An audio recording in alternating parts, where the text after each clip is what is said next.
Hello mga kaibigan, ito ang aking tanim na hindi ko pa naayos kasi malamig pa dito, may snow pa sa labas namin o may konting snow pa.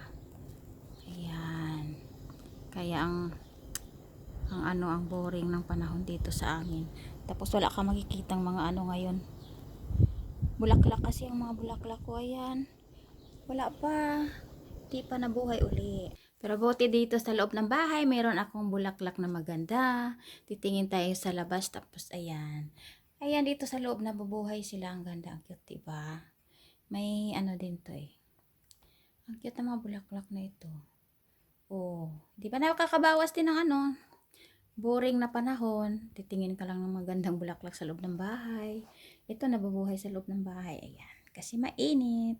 Ito din ang isa na sa loob ng kwarto. Nilalagay ko para pagising sa umaga. Ayan, may masisilayan akong magandang bulaklak. O, diba? Hindi lang ano. Ang cute. Dilaw na bulaklak.